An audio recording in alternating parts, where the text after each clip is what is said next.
வணக்கம் நண்பர்களே. உண்மையை உரைக்கச் செல்வோம் உலகத்திற்கு. அத்தி பிரகத்வாராகியம்பின் அருளாசியோடு ஆவணி மாதத்தில் கன்னிராசிக்கு என்ன பலன் நடக்கும் என்பதை பார்க்கலாம். வாங்க. பதிவை பார்ப்பதற்கு முன் நமது வளர்வாராகி யூடியூப் சேனலை சப்ஸ்கிரைப் பண்ணுங்கள், லைக் பண்ணுங்கள், ஷேர் பண்ணுங்கள், நண்பர்களிடம் பகிருங்கள். நண்பர்களே, இந்த மாதத்தில் கணவன் மனைவி ஒற்றுமை மிகச் சிறப்பாக இருக்கும். மனைவியால் கணவனுக்கும் கணவனால் மனைவிக்கும் நல்ல அனுகூலங்கள் நடக்கும். ஒருவரை ஒருவர் புரிந்து கொண்டு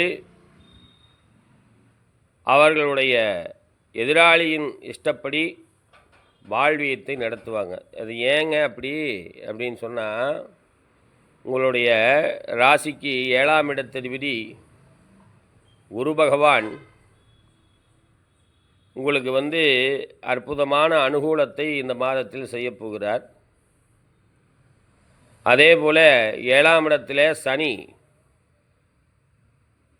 சனி பகவானாகப்பட்டவர் வக்ரம் பெற்ற நிலையிலே இருக்கிறார். 7ஆம் இடத்துல இருந்து சனி நேருக்கு நேராக பார்த்து இருந்தால் அது கொஞ்சம் சிரமம். அவர் வக்ரம் பெற்று போனார். அதாவது பதியாக இருந்தால் பத்தினிக்கும், பத்தினியாக இருந்தால் பதிக்கும். அதாவது உடல்நிலைகள் கொஞ்சம் கோளாறுகள், மனநிலைகள் கொஞ்சம் கோளாறுகள், பிரச்சனைகள், சங்கடங்கள், செழிப்பு இவையெல்லாம் ஏற்கனவே ஏற்பட்டிருக்கும். இதிலிருந்து கொஞ்சம் ரெக்கவரி ஆகி வரும். என்ன, சில நேரத்தில் சலனங்களை காமிக்கும், அப்பப்போ கோபத்தை காமிக்கும். இருந்தாலும் சொல் பேச்சு கேட்கும். அவர்கள் ஏற்கனவே ஏற்படுத்தப்பட்ட தொழில், உத்தியோகம் அல்லது போட்டு வைத்த பணம் இதெல்லாம் உங்களுக்கு கொடுப்பனைகளாக இந்த மாதத்திலே சிறப்பாக இருக்கும். பிள்ளைகள் வகையிலையும் கவலைப்பட வேண்டிய அவசியம் இல்லை. பிள்ளைகள் வகையிலையும் நல்ல விதமான பலன்கள் உண்டு. உடல்நிலைகள், வண்டி வாகனங்கள் இவைகள்லாம் தொந்தரவுகள்லாம் கொடுக்காது, சிறப்பான பலன்களைத்தான் கொடுக்கும். என்னன்னா, இந்த ஜாதகத்தில், அதாவது கன்னிராசியை பொறுத்த வரைக்கும் இந்த மாதத்தில் நீங்கள் நடந்து கொள்வது கொஞ்சம் கவனத்துடன் நடந்து கொண்டால் போதும். கவனக்குறைவு ஏற்படும். சிறுபிள்ளைத்தனமாக ஏதாவது காரியங்களை செய்துவிட்டு நஷ்டங்களை ஏற்படுத்தக்கூடிய ஒரு அமைப்பு. என கன்னி செவ்வாய் கடல் நீரும் வற்றி போகும்பா.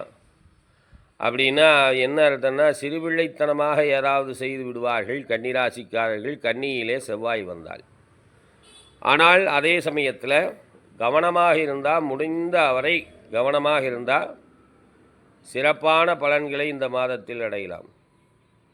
தனவரவு, பணவரவு, உத்தியோகம், வியாபாரம், தொழில், உடல்நிலைகள், தாயாருடைய உடல்நிலைகள் இதெல்லாமே சிறப்பாக இருக்கும். தகப்பனாருடைய உடல்நிலைகள், குலதெய்வத்தினுடைய அனுகூலங்கள், குலதெய்வம் உங்களுக்கு அனுகூலமான நல்ல வழியை காட்டும்.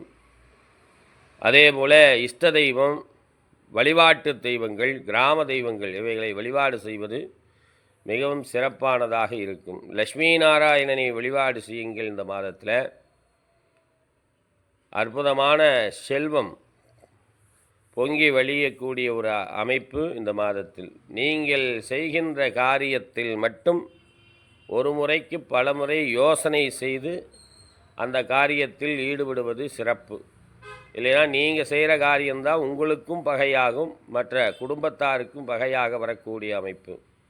எதிராளிகள் என்று சொல்லக்கூடிய அமைப்பில், அதாவது எதிர்பாலினம் என்று சொல்லக்கூடிய அமைப்பில் வரக்கூடிய சந்திக்கக்கூடிய நபர்கள், கணவன் என்றால் மனைவி, மனைவி என்றால் கணவன், இவர்களால் தனவரவுகள், பணவரவுகள் நிச்சயமாக உண்டு. தொழிலில் கடுமையான தொழில் இருக்கும், முன்னேற்றம் இருக்கும். தொழில் முன்னேற்றம் இருக்கும், வேலையும் இருக்கும். வேலையை செய்ய முடியாத அளவுக்கு வேலை கிடைக்கும்.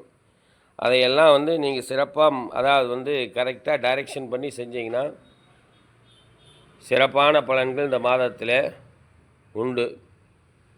உங்களுடைய ஹெல்த்து நீங்கள் செய்கிற காரியத்தினால தான் உங்களுடைய ஹெல்த்து மோசமாகும். மற்றபடி வேறு எந்த பிரச்சனைகளும் இந்த மாதத்தில் இல்லை. அவசரப்படாமல் நிதானமாக நிதானித்தால் போதும். ஏன்னா உங்களுடைய ராசிநாதனும் புதனும் சொல்லி அவசரப்படுவார், கொஞ்சம் ஜாக்கிரதை.